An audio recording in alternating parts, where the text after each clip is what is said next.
What's up, you fucking weirdos? What's up, you fucking weirdos? Welcome to where the weird ones are. Yeah. Weird ones only, we talking that truth. Ghost in the attic, yeah, show me the proof. Aliens creeping, they light in the roof. Minds wide open, we shatter the booth. Conspiracies deep, we dig in the scars. Demons and angels and bodies on Mars. Cryptids be watching, they lurk in the dark. Mental on edge, but we glowing like stars. Welcome to the pod, no cap, it's a seance. Whispers in the static, spirits doing dance. Reptiles in suits, yeah, running the lands. MK Ultra made a puppet of your mans. Wendigo hunger, dogman strut, flat woods, eyes glow. Slice through the cut, Bigfoot tagging trees. Marking the trail, weird ones ride, no room for the frail. Talking about trauma, talking that soul. Peeling back layers, we digging a hole. Sacred geometry, numbers align. Ancestors speak through the veil and the sign. Ayahuasca dreams, third eye lit. Shadow self lurking, we making it spit. No mainstream lies. This the dirt where the weird ones rise from the blood and the hurt. Weird ones only, we talking that truth. Ghosts in the attic, yeah, show me the proof. Aliens creeping, they light in the roof. Minds wide open, we shatter the booth. Conspiracies deep, we dig in the scars. Demons and angels and bodies on Mars. Cryptids be watching, they lurk in the dark. Mental on edge, but we glowing like stars. Voices in the woods got chills on the neck. Black-eyed kids at the door, now we check. CIA tapped in, fluoride drip. Project Bluebeam, watch that script. Talking about grief, talking about fear. Talking about why them voices appear. Healing the mind while breaking the chain. Spiritual warfare deep in the brain. We don't run from the strange, we live in the strange. Tattoo the truth in the scars and the pain. Stay weird, the mantra we own in the name. Reality bent, so we bend to the same. From the attic to the swamp, we tracking the freak. Where the veil get thin and the silence speak. We ain't your norm, we off that grid. Weird as the wave, yo, this where we live.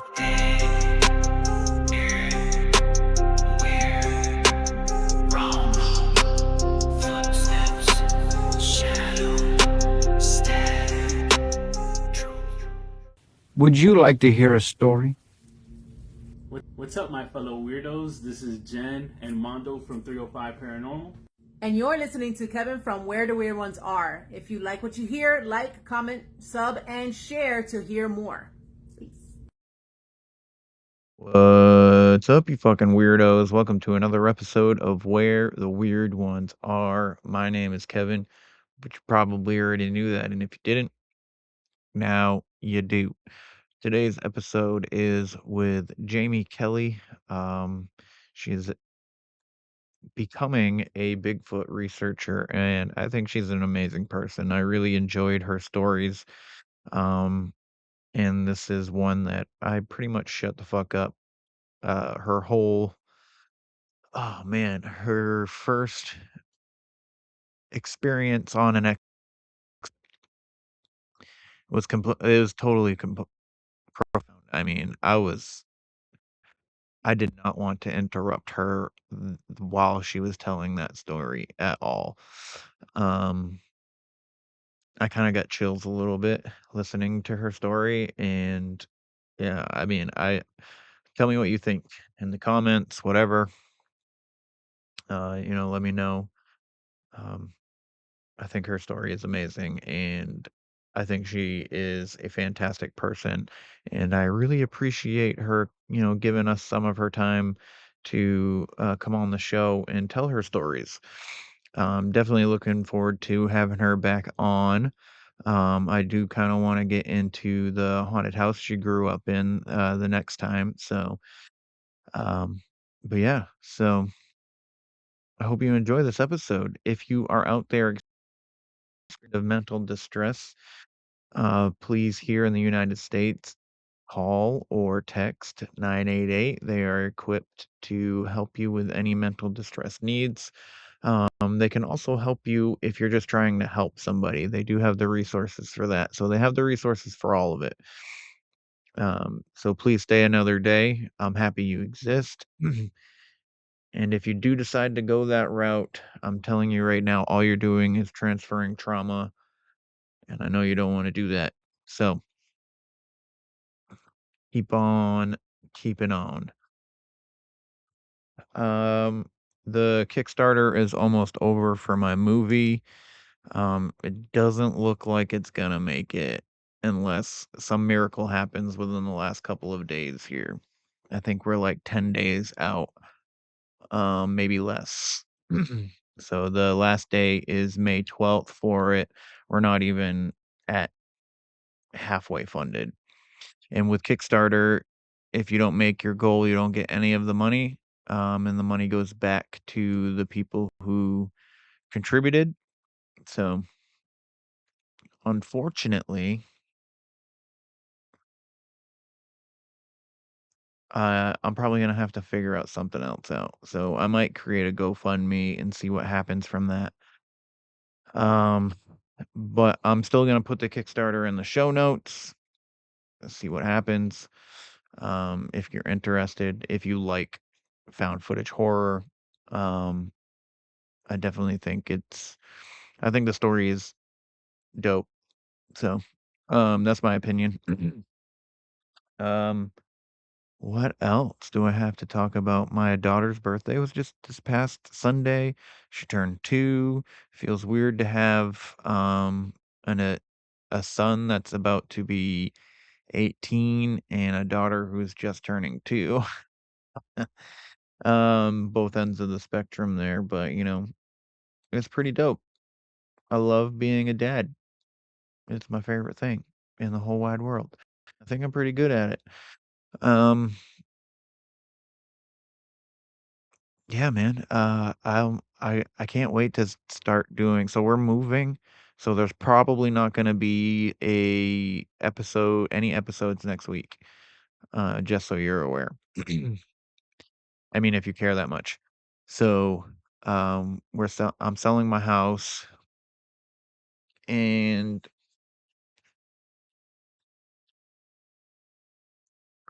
moving somewhere else for the time, and then hopefully find a new house before the end of this year. But we'll see how that goes. Either way, there's probably not going to be an episode next week at all. Not even. I mean, maybe I'll do a Friday Night Frights next week. Who knows? We'll see. Um, but until the next time I see you, I hope you guys are doing great. I hope you're having an amazing time with your life. And if you're in a dark place, I pray that the sun will shine again very soon. Um, just know that you are loved and you are enough, you know? So, anywho, if you're interested in telling your stories here on the podcast, definitely hit me up where the weird ones are at gmail.com. If you like writing and you are interested in having me or any one of my friends read your story on Friday Night Frights episodes, you can also send that to me at where the weird ones are at gmail.com. That would be dope too. So far, all the stories that have been read have been stories written by me. Um, and I totally welcome other people who are writers and who like to write to submit a horror story, um, and that we can read. So, yeah, again, that's where the weird ones are at gmail.com. Please like, follow, share, subscribe, leave a rating and a review. If your podcatcher does not allow you to leave a rating and review, please consider doing so on the website where the weird ones are podcast.com. So, um, and I think that's it. The Kickstarter is on the homepage of the website. So if you're interested in contributing, that would be dope. But if not, that's totally fine. Sharing would be really cool too. So, all right, let's get into this episode with Jamie Kelley. I promise you won't be disappointed with her stories. Her stories are fantastic. So, let's go. Where the weird ones go Productions. What's up, everybody? Welcome to another episode. Happy to have you here. I have a special guest. Her name's Jamie Kelley. She's on the Beyond the Ordinary talk show. And she does some Bigfoot research. So, welcome to the show, Jamie. Thank you for being here. Hey, Kevin. Well, thank you for having me. I really appreciate it. So you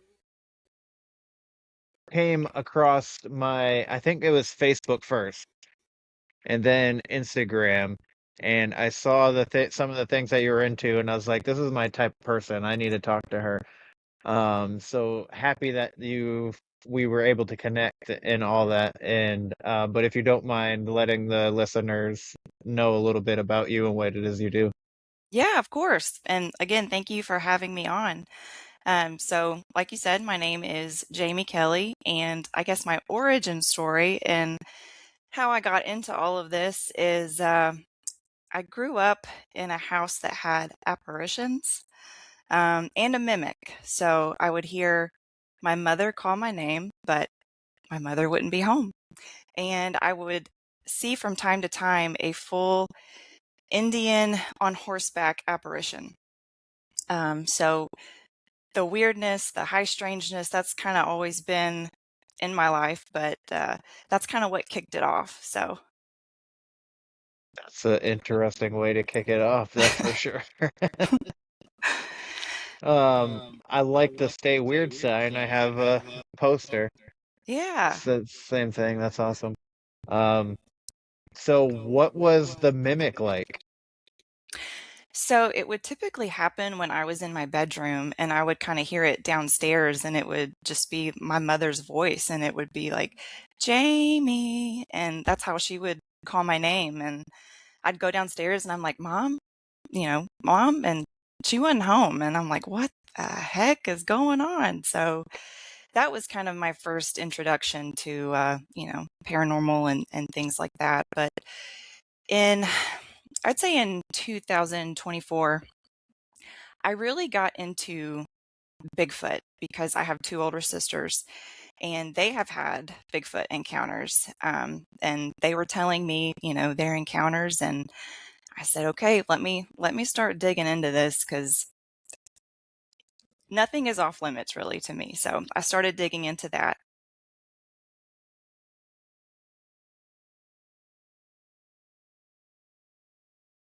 Oh, I think your microphone just shut off.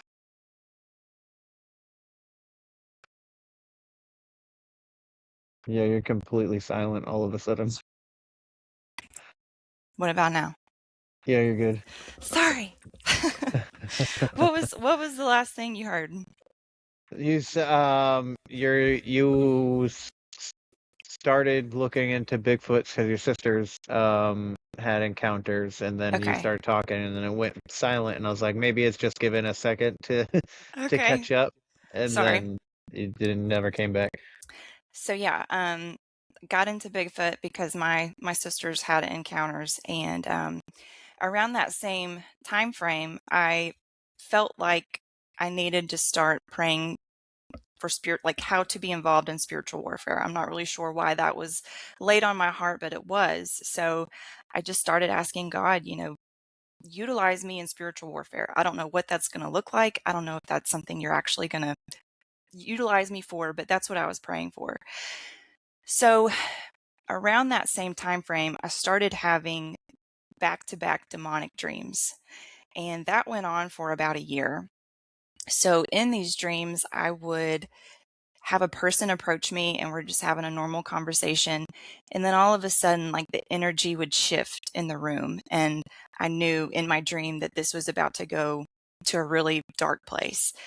So I would try to say the name Jesus, and this entity in front of me would either prevent me from saying it or they would physically cover up my mouth. So, like I said, that happened reoccurring, and finally I had the breakthrough dream where I was able to say the name Jesus, able to, cast it out, do all the things. So I realized that was probably a teaching moment. You're praying for spiritual warfare and you're having this reoccurring dream. So you need to learn what you did to stop it, how you felt, and then, just having the confidence to move forward in whatever future battles that you may have. So um, that was 2024, and then in 2025, I ended up going to a Bigfoot conference by myself, totally out of the norm for me.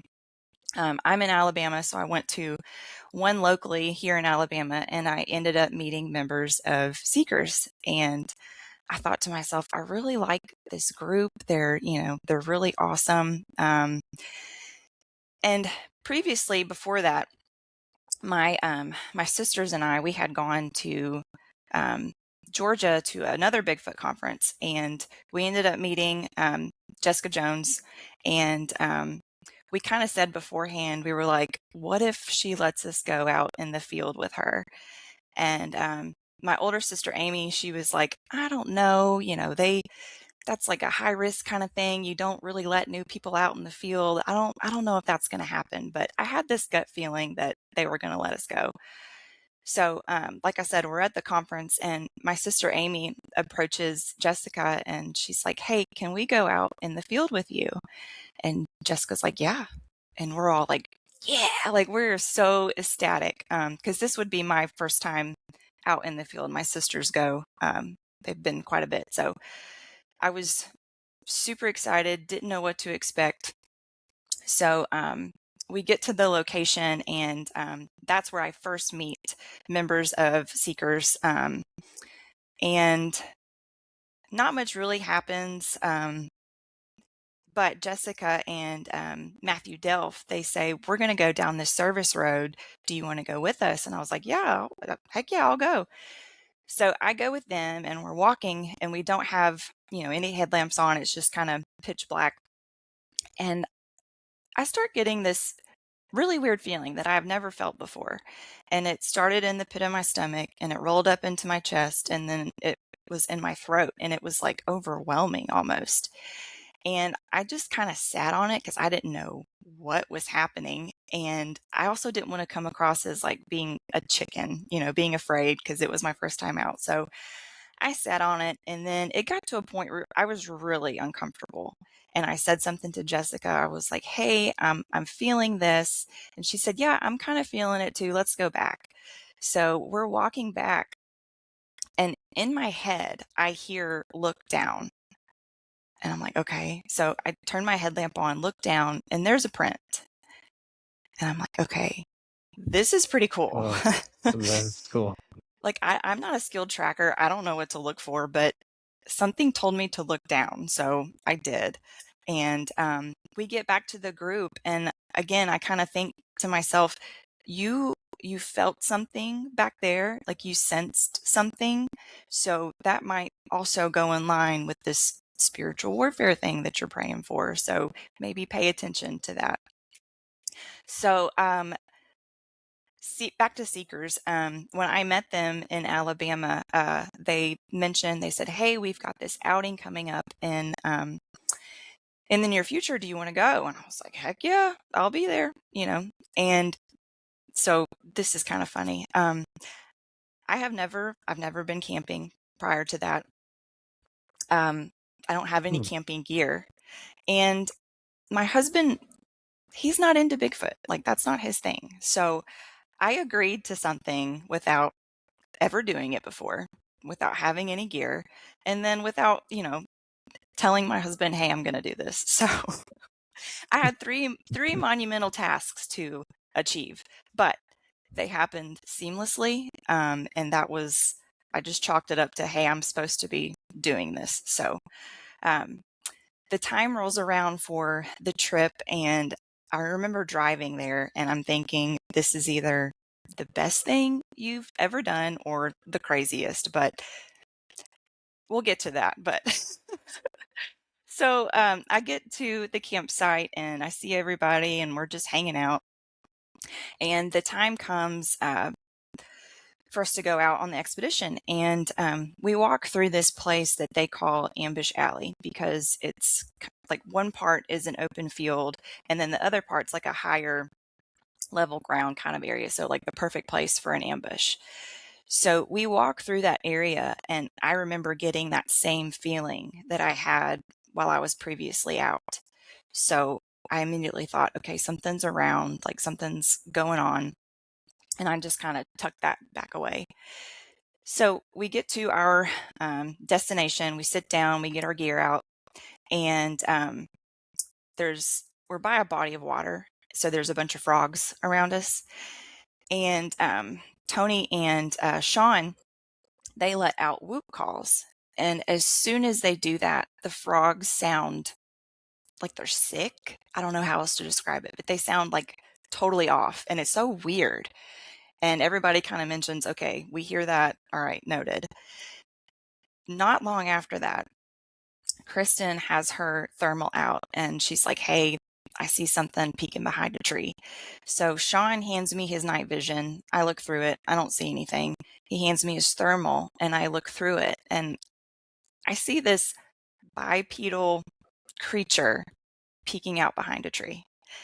And I immediately put the thermal down and I'm like, I'm not responsible enough to do this. Like, I don't know why that was my reaction, but I kind of freaked out because in that moment, like my world exploded, like I'm not alone in the universe. So, yeah, that was my first reaction to seeing possibly Bigfoot. So, but not much else happens that night. So we go back to base camp and, get up the next day, get ready to go back out again. And,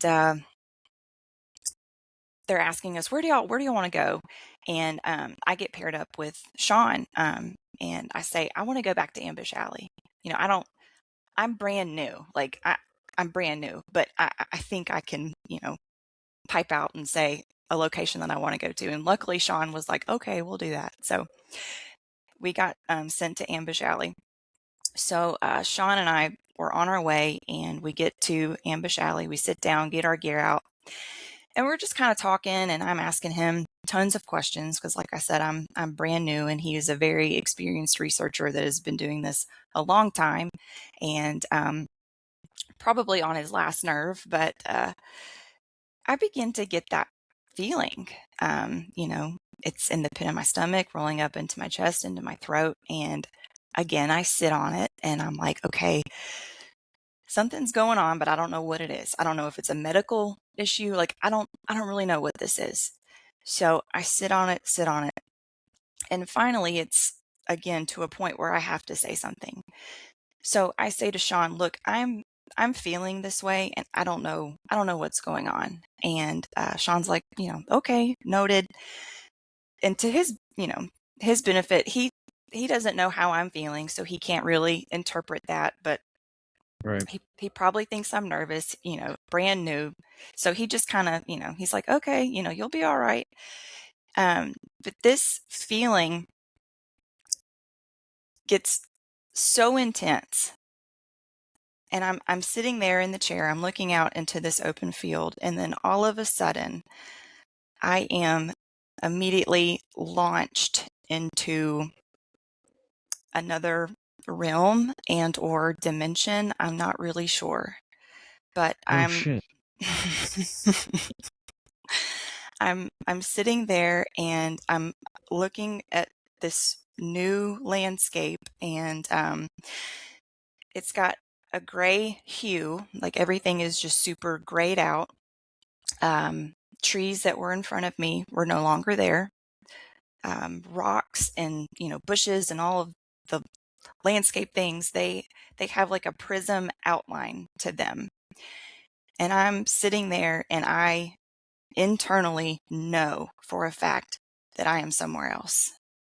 And I'm freaking out. I don't know if I'm going to get back. I don't know what the ramifications are of this.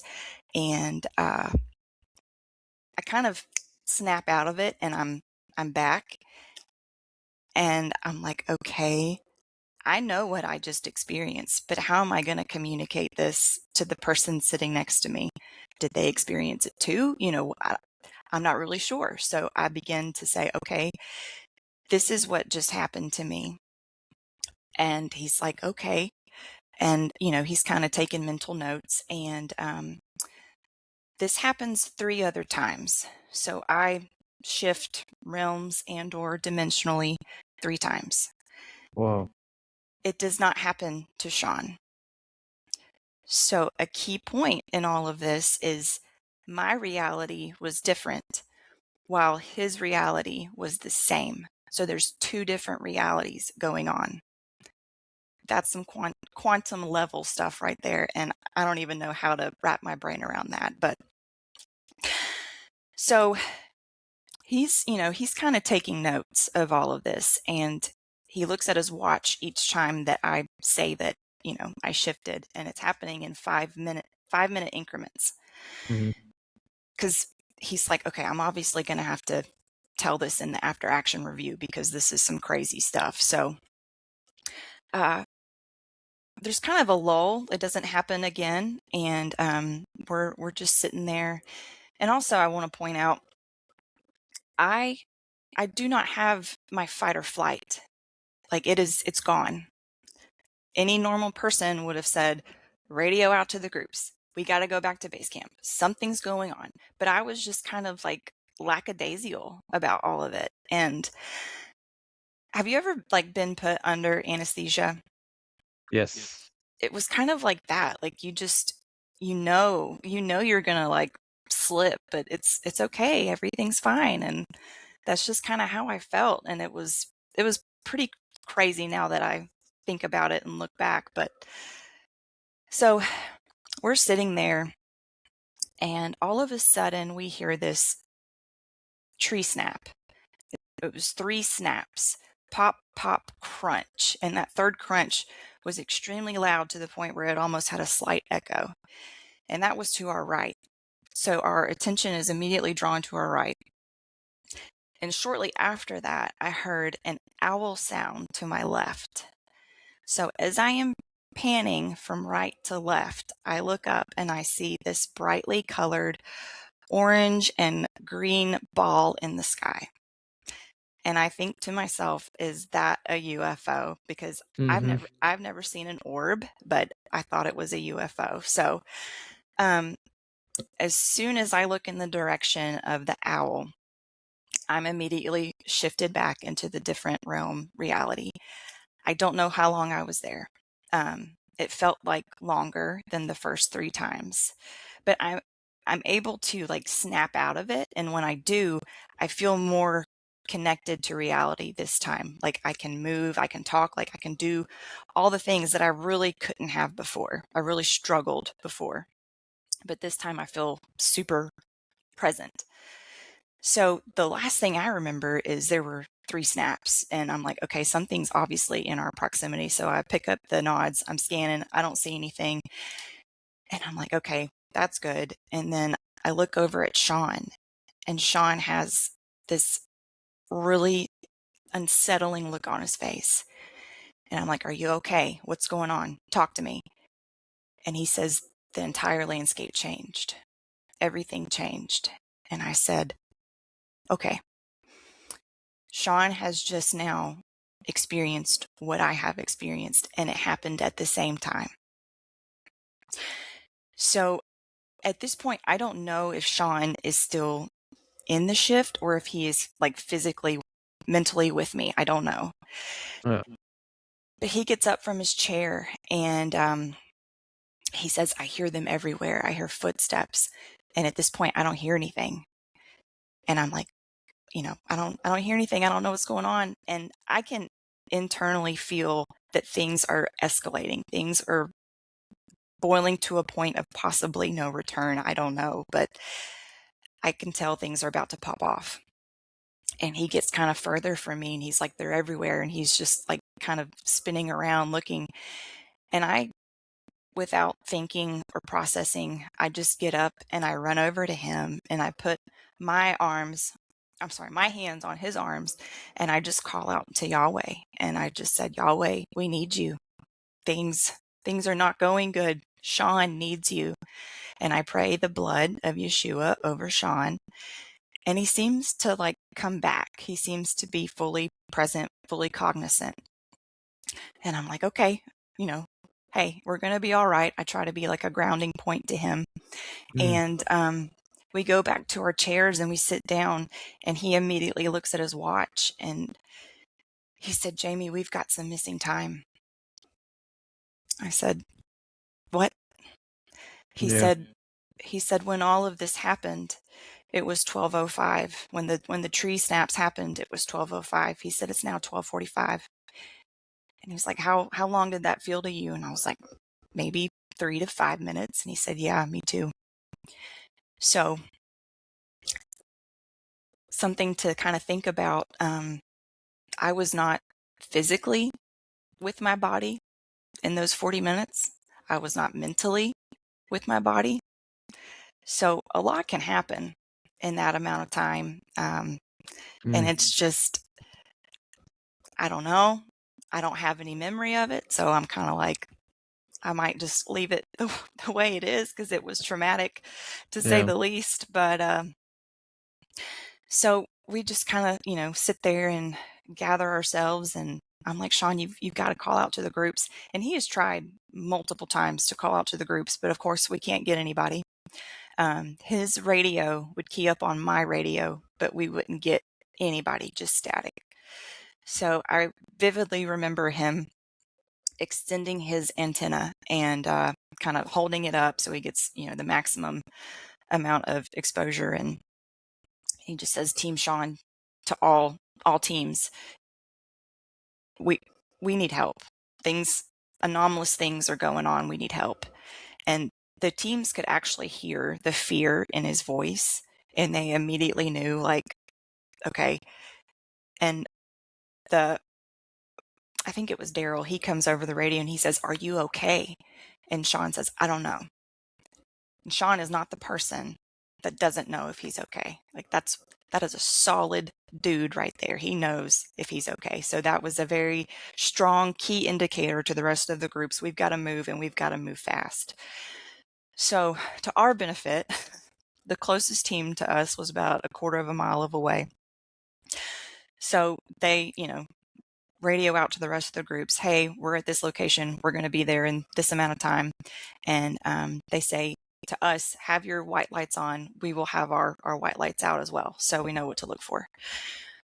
So I remember sitting in my chair, and I'm just kind of thinking to myself, what happens if I see them, but they don't see me? And that seemed like a very probable way that this could go down, because in my mind, I don't know where I went. I don't know where I'm at currently. I don't know anything at this point. Right.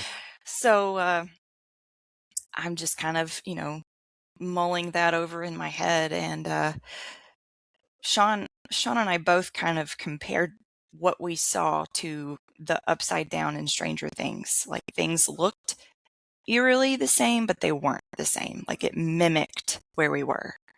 So we were communicating back and forth. What if we are stuck in this upside down, like, and nobody can get to us? So we were freaking out, but we start seeing headlamps coming through the woods, and I remember thinking, oh, thank God, help is almost to us. So I see Kristen and Tony approaching, and Tony's first, and I reach my hand out to Tony, and I said, I have to touch you to make sure you're real. Are you real? And I'm able to physically touch Tony, and I'm like, okay, we're good. And then Kristen's next, and I do the same thing. I've got to touch you to make sure you're real. And I touch her, and I'm like, okay, we're all somewhere, hopefully it's back to where we started, but we're all somewhere together. So the rest of the groups, they start showing up, and we're doing our after action review. And I don't know if you're familiar with Trey Hudson, but I'll never forget Trey sitting down on an embankment, and he takes his helmet off, and he says, it's time to start considering that the phenomena is following us. And I realized in that moment, you came here to look for Bigfoot and Bigfoot alone, but you got something completely different.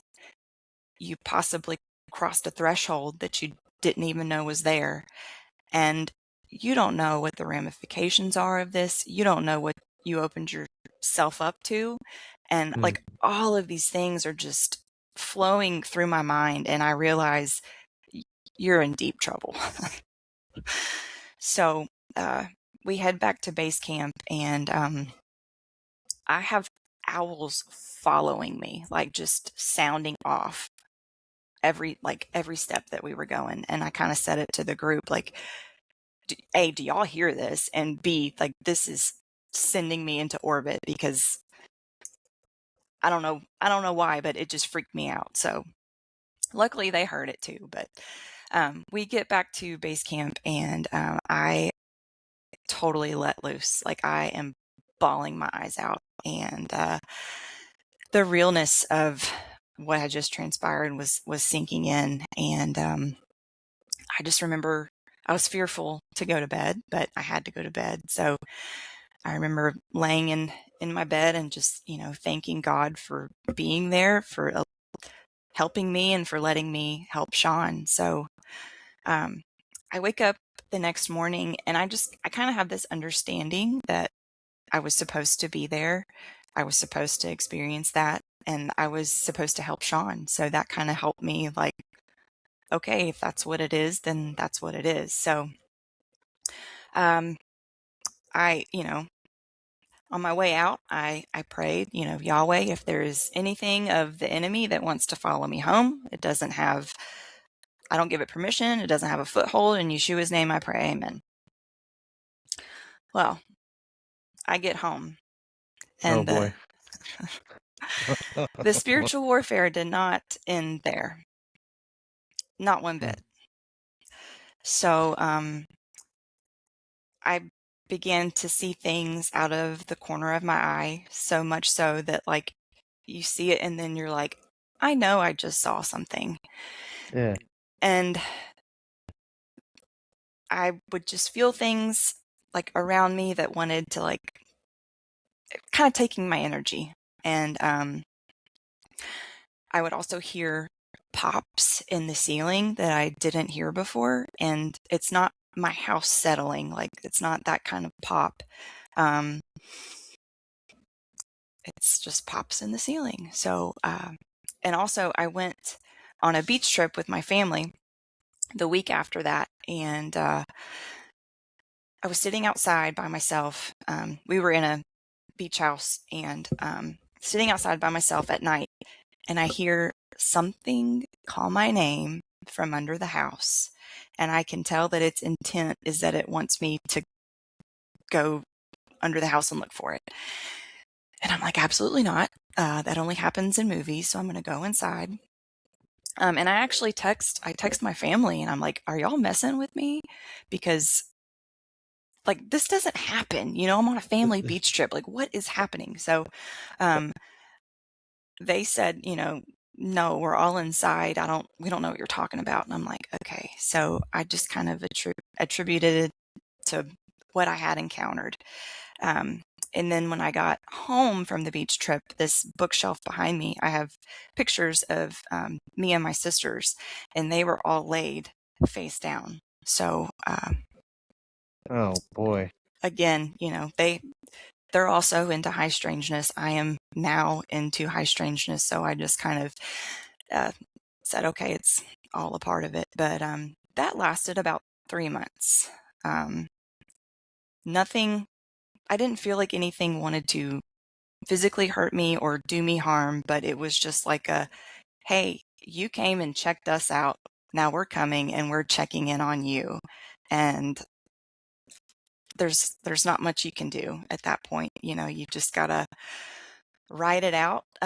So I can officially say that the hitchhiker effect is real, and you do not get to pick and choose if it happens to you or not. It's if you're out there and you experience high strangeness, you are suspect to bring something back. And it was wild. But so yeah, that was my first introduction to high strangeness and Bigfoot and all the things. So That's a wild introduction. That is crazy.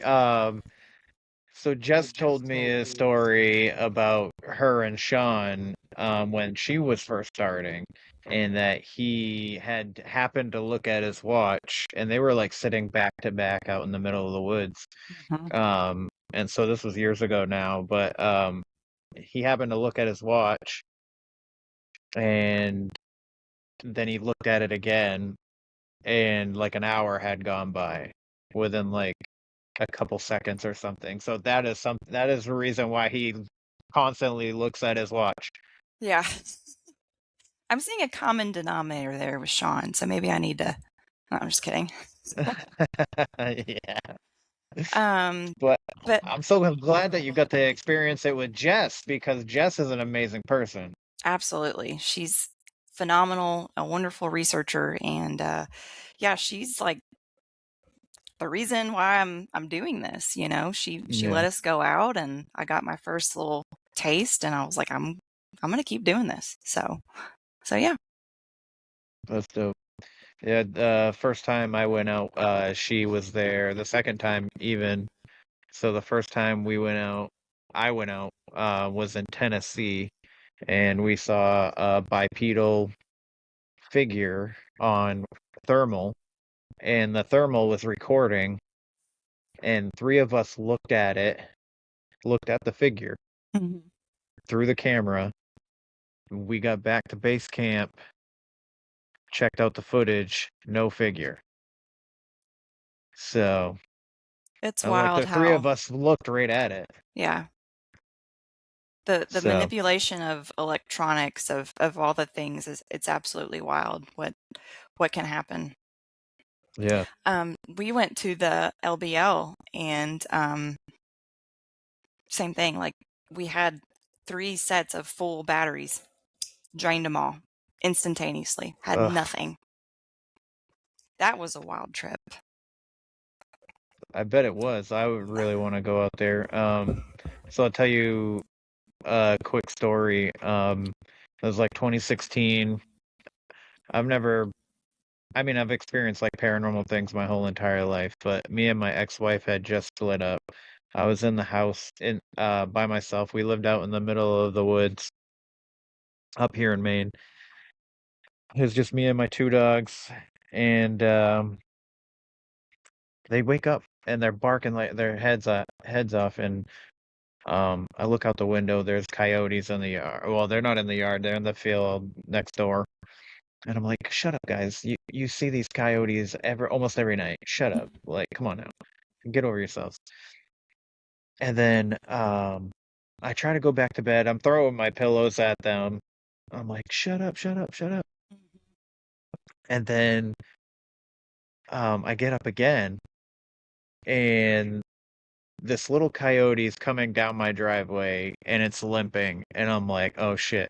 So I go around to my door, and I'm looking at it through my door window, and I turn my outside light on, and it like stops right on the cusp of the reach of the light, right? So it's like in the shadow, and I'm like, this is weird. But it's just kind of like sitting there, and my dogs are at the door, like, get me the fuck out of here, get me the fuck out of here, get me the fuck out of here. And then I look to, because there's other coyotes, and I look out the window to make sure that like I'm not gonna get pounced on if I go out and try and help this coyote. Right. And I had my hand on the doorknob, and I just see these big red eyes right in the tree line. And I was like, and then immediate, like, overcome with dread.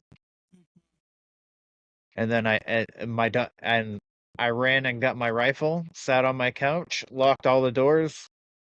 When I shut the light off, the coyote perked up and was like, ran away, and like, there was nothing wrong with it.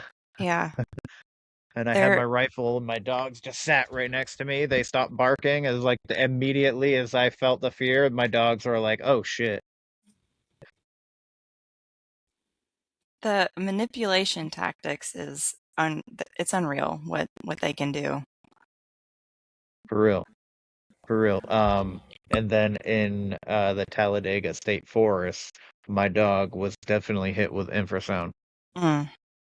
She was like not having it. So we were out um looking at this, like it looked like a structure they were trying to build out of big logs. It was Yeah. like boxed out and stuff. And we found a footprint, and I had my camera out, which I'll actually send you the video after we're done talking. Okay, cool. But we're checking on this this footprint, and my dog starts whining. And I'm like, that's I didn't really think anything of this, but I'm just like, at the same time, I'm like, that's weird. But I kept filming, and this woman that we were with was like, "What's wrong, Rizzo?" And she's like, "Your dog's crying." And I was like, trying to not acknowledge it so I could hear what was going on with the camera. Right. And I'm just like, I'm holding the camera there, and I'm looking at my dog, and then my dog just turns around, takes off, and she never Gosh. just takes off on me.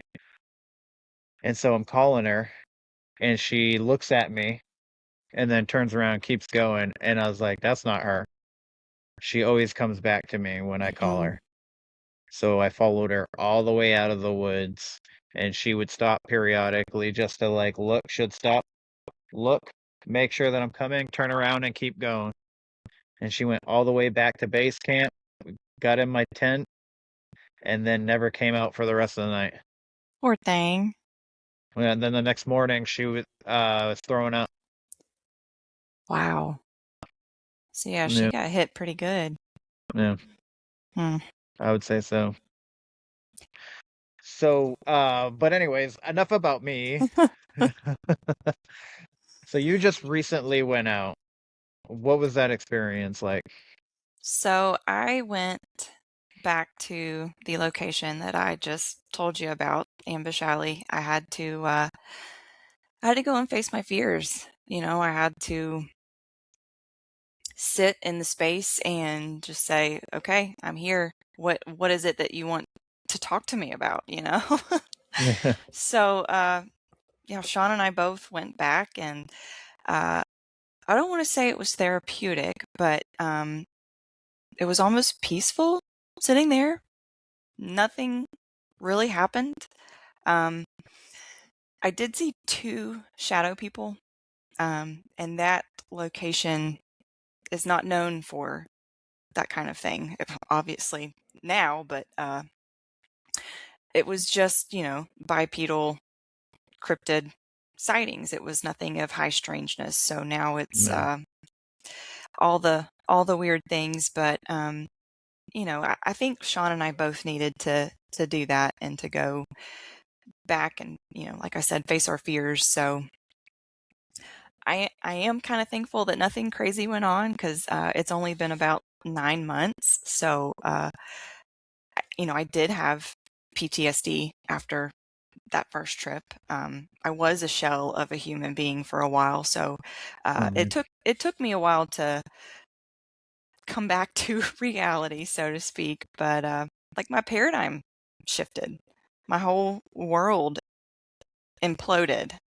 So I am glad that I was able to snap out of that and, you know, realize you've got to keep you got to keep going. You got to keep trying to figure out what this world is all about.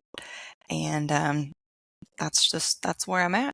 But so I did mention the LBL trip.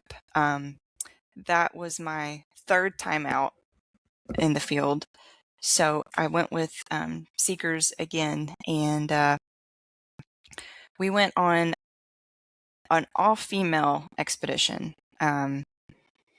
Don't know if that was a good idea still to this day, but we get there and our intent is to be very aggressive.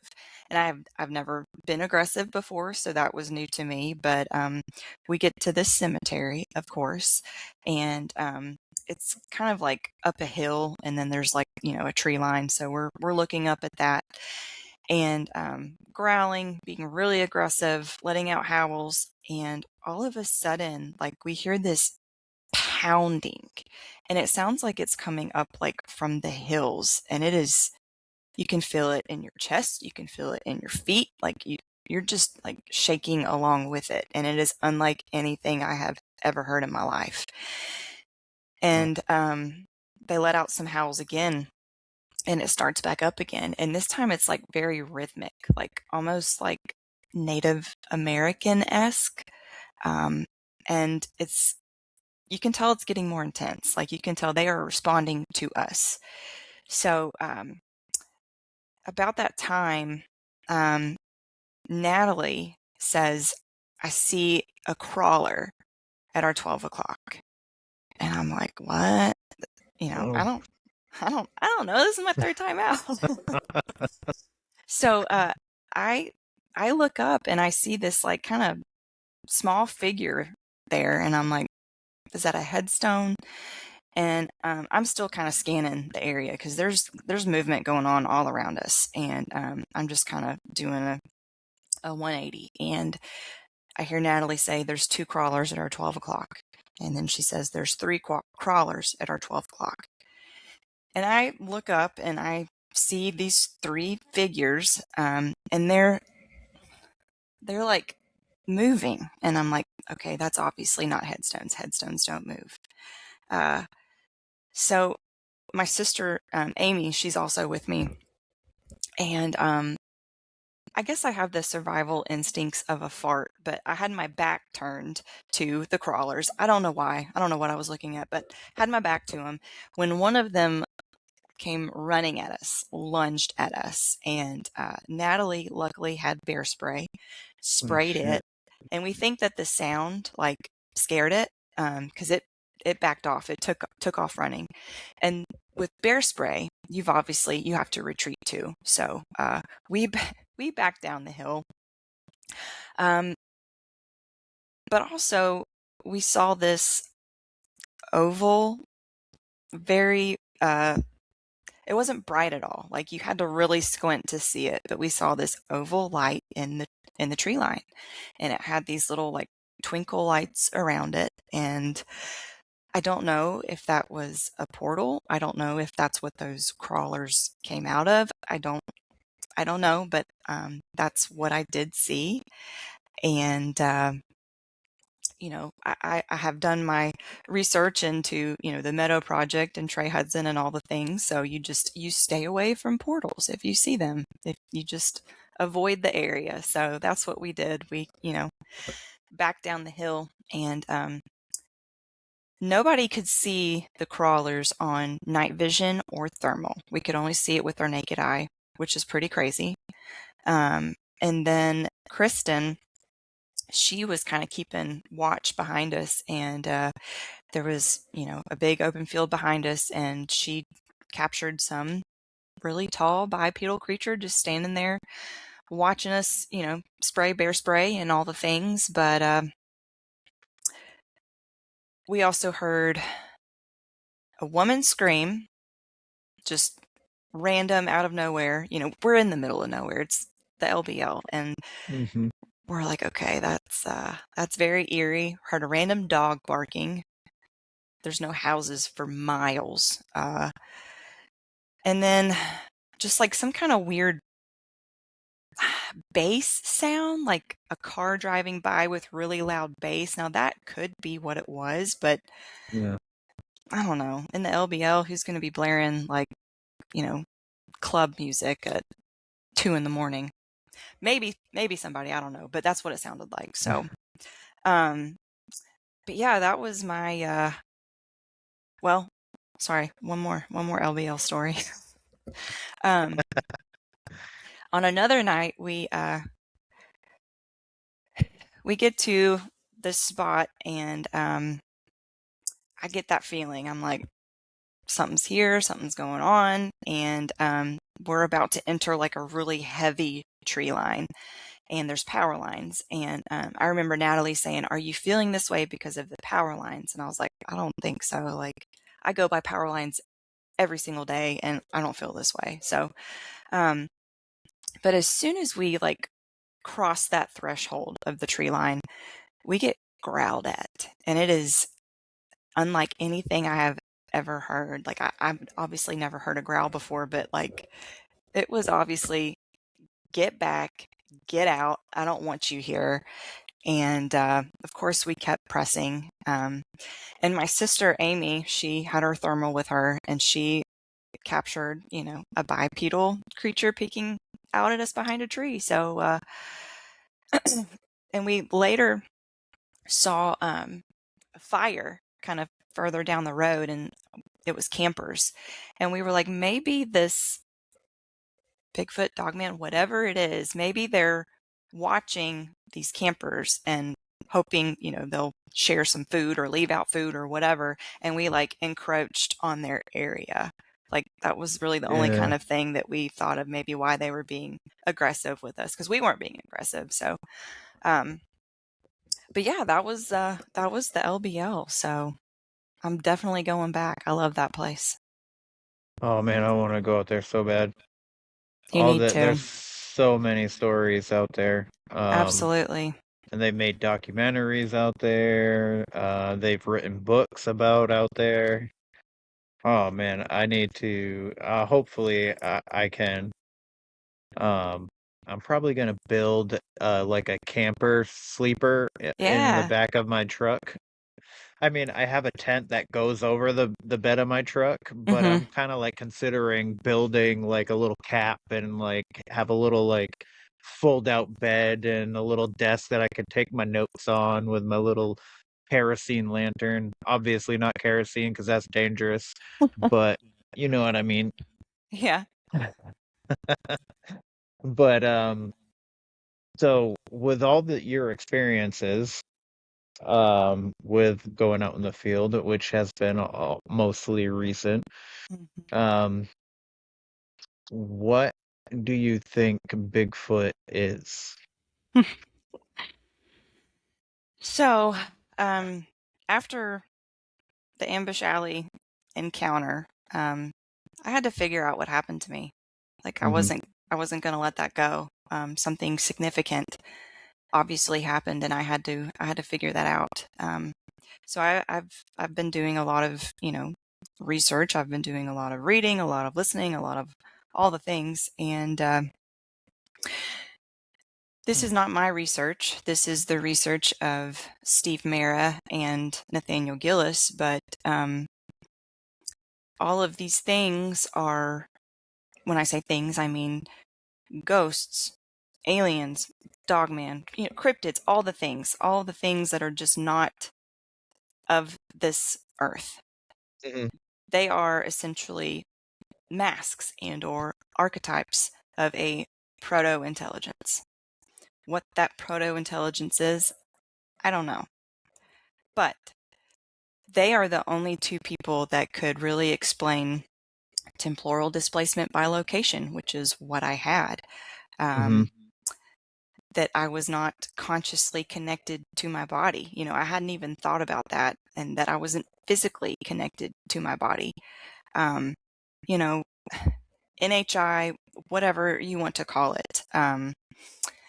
It's an all-encompassing intelligence, and I think your belief, your intentions, they play a role in what you get, because you're not going to get the same thing every time. Because, in my opinion, I think it has like it's not my opinion, but it's their research that it has a learning matrix, so it updates itself according to your awareness of it.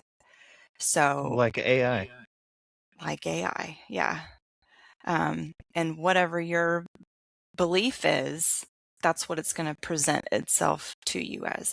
Now, am I saying that I don't think there are organic Bigfoots out there? No, I'm not, because I don't know that.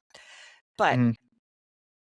this whole metaphysical aspect of cryptids and, ghosts, aliens, all the things, like there's something to that.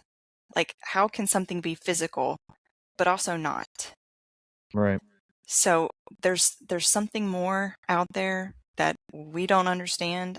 I don't know if we're meant to understand it, but that's my goal. I want to figure it out. I want to understand the function and not the form, as Nathaniel Gillis says. And I think for so long, us researchers, we have been so focused on the form that we haven't even really given a thought to what the function is of it. And I think that's extremely important, because if you're here, what are you doing? What are you trying to achieve with us, And then also the thought process of, are we bringing you here with our belief, with our frequency, with our intentions, you know? Manifestation, Yeah. like they did with Slender Man or whatever. Like Yeah. it was a creepy pasta, and then all of a sudden these kids just started talking about seeing it, and then they lured their friend to kill her and stuff like that. There's a whole bunch of stories like that, and Yeah. I've often thought of it like that. Are we so caught up on believing it that it's just calling it into reality? It's like a Doesn't, Black Mirror kind of thing. yeah. Like, I went on that expedition to Ambush Alley with like the utmost belief in Bigfoot. And I did get it on the first night. But that second night, like, don't know what that was. I didn't see any entity. I didn't see anything, but had that whole encounter of high strangeness. So Yeah. I don't know. I don't know. Yeah, I'm not 100% sure if we're ever gonna really know until we go to the other side, but you brought up, when you were telling your first story, you brought up quantum physics Mhm. or and alternate realities. So I wanted to share, I don't know if you've ever heard of it. I'm sure you have. Ron Moorhead. So I got this book from him when I met him in North Carolina, The Quantum Bigfoot, where it meshes like science and spirituality together on Bigfoot, and it's super interesting. And it talks all about, realms and other possibilities of Bigfoot. Yeah. Super intelligent guy too. Yeah. Had him Absolutely. on the show as well, and um yeah, so if you haven't checked that book out, maybe something that you're interested to. You seem like somebody that when you're interested in something, you're all in. All in, no matter what the ramifications are. I'm all in. That's pretty cool. So another question that I have for you is Beyond the Ordinary talk show. Did you start that? Are you the host or? I am not. So, I don't know if you know Greg Ogles of Relic Films, but that's kind of his baby, his project, and he Okay. just so graciously asked me to be a part. And I feel bad because I only say like two things on those shows. I don't know. I'm just so like starstruck by having people on. So I just want to, hear them, but then they're like, Jamie, ask a question. I'm like, okay, sorry. Yeah. So I got to come up with a question real quick. But yeah, they let me be on that show, and I'm so thankful that they do. That's awesome. Yeah. Where can everybody find that show? So it is on YouTube, and our first season is out, and we are currently working on season 2. So just be ready for that when it comes out. Dope. I gotta check that out. So the LBL, would you have said that those what you encountered was a dogman rather than Bigfoot? It was very aggressive, like just the vibe. It was like, No. get out, like, and I even said to the group, because we kind of stayed there for a while, and I finally said, I was like, we have to go, and we have to go now, because just that feeling of like things are about to go down. I just said, I was like, we got to go. Sorry. I know everybody wants to stay, but we got to go. So I don't know. I mean, nobody saw potentially Dogman on thermal. They did see a creature, but we don't know what it was. Right. Can't confirm if it was Bigfoot and or Dogman, but it just felt really aggressive. So I got you. Um, I had formed another question. I do this all the time, and all the listeners are probably like, "Dude, get your shit together." Shit. you're good. Oh, I can ramble if you want. Yeah, if you want, you can ramble about something, and maybe that it'll come back to me because I know it had something to do with something. Oh, I remember now. There we Got it. go. It got it clicked. You got it. So when you all the times that you've been out there, and I mean, you talked about the owls sounding a little off and the frog sounding off. And have you ever heard anything that you were like dead set that that was something different? Because there was when we were out in Tennessee, um we were in Scott Carpenter's area. Um we heard these weird ass owls, and a bunch of birds were tweeting at like 2 o'clock in the morning, which I've never heard. Apparently, birds do tweet at night, but at 2 o'clock in the morning, I guess, is a little more rare. But then we heard something that Mimicked. sounded like a deer, but changed, and that like immediately as it started making the noise, and it was so weird. And the funny thing is that uh Doc Brown was making like a mini kind of sort of documentary, and he was literally talking to me, so the camera's on me, and he put it in the freaking trailer too. So the camera's on me and we hear the noise, and I'm just like, whoa, what the frick? And everybody's yelling, trying to go run over to this. And then I stand up, and as I stand up, somebody says, look out all around us. They might be surrounding us. So I turn around, and then I turn around again, but the whole thing like happened in like 4 to 5 minutes. But Yeah. he had sped it up in the trailer, so it just looks like I stand up and I just twirl around in a circle, and I'm like, what the Dang it. Is this put my trailer ass right out? on camera. Yeah, I think yes, I've it seen is. it. Yeah, I think I've seen it. Probably. Yeah. You probably have. I have my hat on backwards. I look like an idiot, but That's funny. and then in Talladega State Forest, um we heard a pack of coyotes turn into a man. Mm. And I know coyotes make weird ass noises anyway, Mm-hmm. but like it was like a pack, and then it was like it they were howling and Mm-hmm. yipping, and then it like turned into just a singular man going ah, and I was like, what in the world? And that was like right before the tree fell down, and it was a big ass tree, no wind, uprooted, no water, no rain. I mean, if we think about it, these creatures have the ability to cloak and or, they become not physical. So of course they can also manipulate sound and how we hear it and how we perceive it, if they can also manipulate how we perceive them. So yeah, I think that's completely possible. And I don't know if infrasound could also cause animals, wildlife to, either go quiet or make weird sounds. It's very possible that they sense, okay, apex predator, let's go quiet, or apex predator, my mind's messed up. I don't know how to make the right sound anymore, but That's a good point. I don't know. It could be so many things.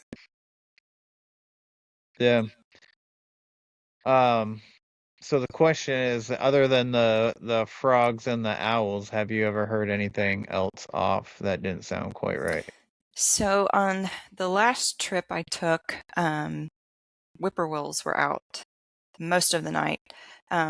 Sorry, I don't know if you can hear the ice cream truck in the background, but there's an ice cream truck going down my street right now. I can't hear it. Okay.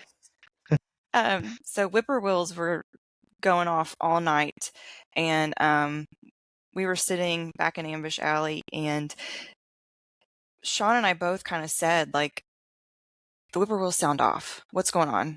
And we just kind of like, hone in on that sound. But at the end of the, whippoorwill, like there was an extra, and we were like, what is that? Like, it wasn't an echo. It was super weird because whippoorwills have a very distinct sound, and they do it constantly, and it's very Yeah. repetitive.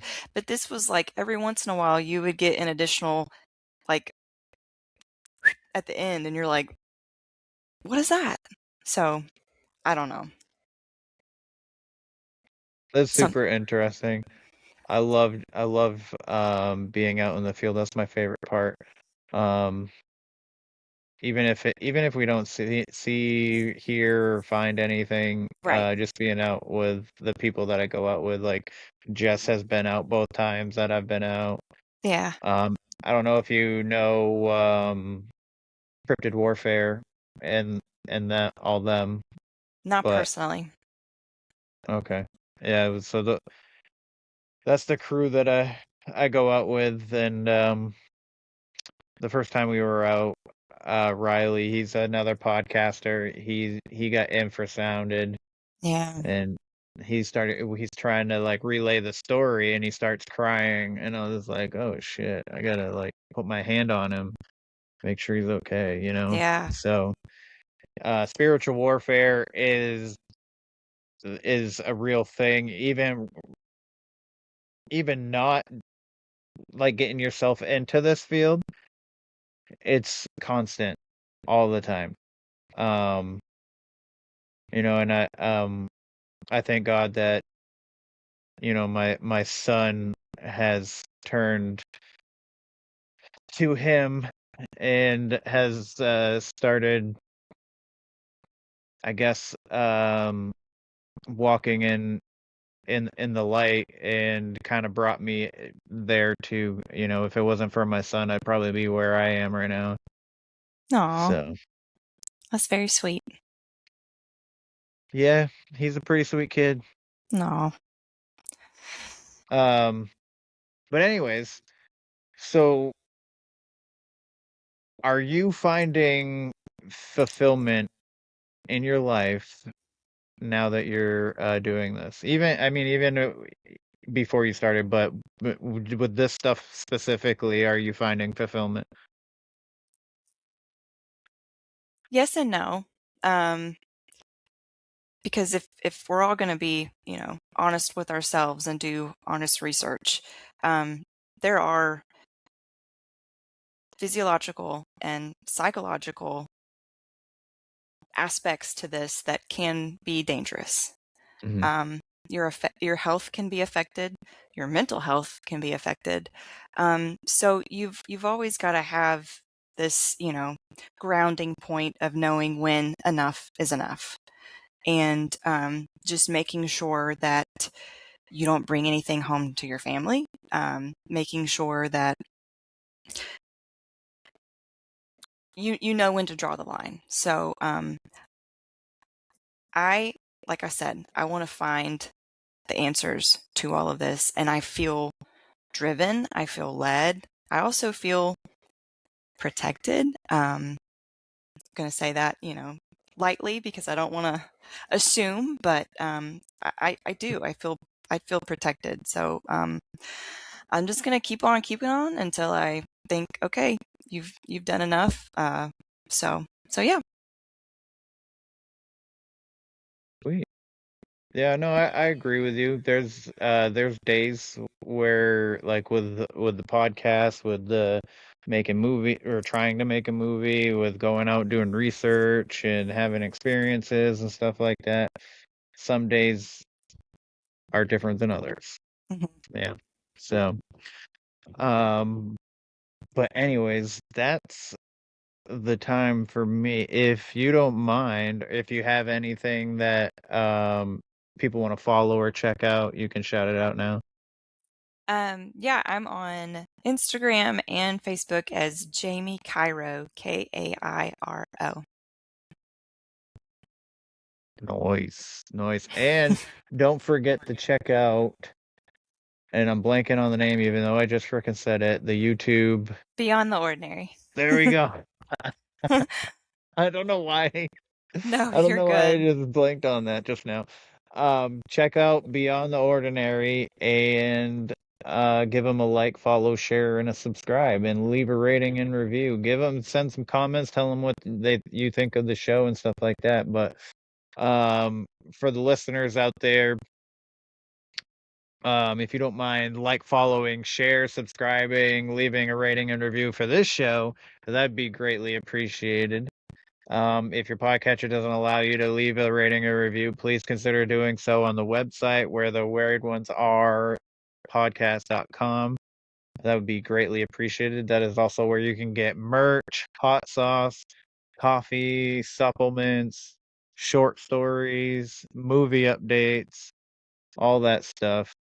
And yeah, if you want to be on the show, if you want to tell your stories, where the weird ones are at gmail.com. Jamie, thank you so much for doing this with me, taking the Yeah. time out of your day. You know, time is our greatest currency, and the fact that you chose to spend an hour with me, it means the world to me, so thank you so much.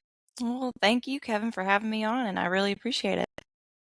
Yeah, we'll have to reconvene another time after you go do some more field research too. That'd be dope. Maybe one day we'll run into each other since we have mutual friends like Probably will. Jess. Probably will. All right, ma'am. Everybody, you know the drill. Question everything and stay weird.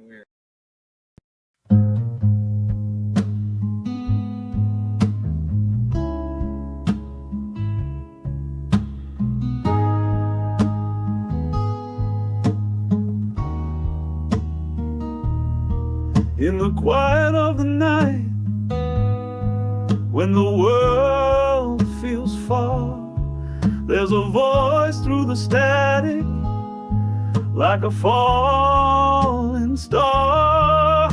It calls the misfits, the dreamers, the ones who see the shadows in the corners, the truth we barely believe. From the pine tree woods to the desert skies, they talk of ghosts and aliens with wonder in their eyes, not afraid to ask the questions that others won't dare, 'cause the world gets strange when you stop and stare. Come gather around where the weird ones are, by the fireside glow or a midnight call, where the stories run deep and the secrets fly like owls in the dark or stars in the sky. If you've ever felt lost, like you don't belong, you found your place, you found your song, right here where the weird ones are.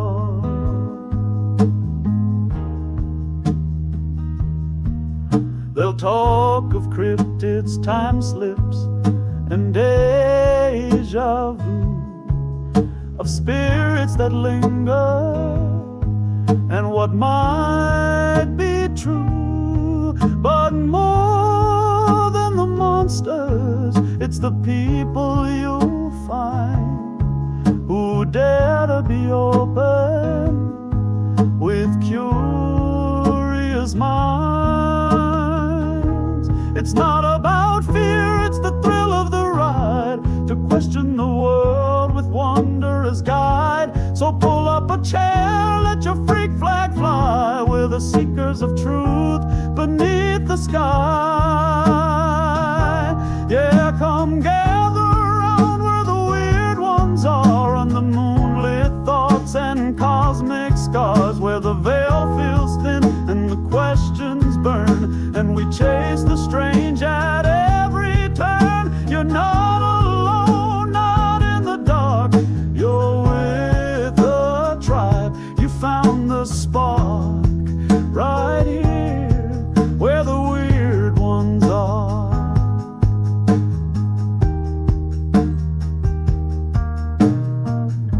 For the ones who wonder, for the ones who know, welcome home.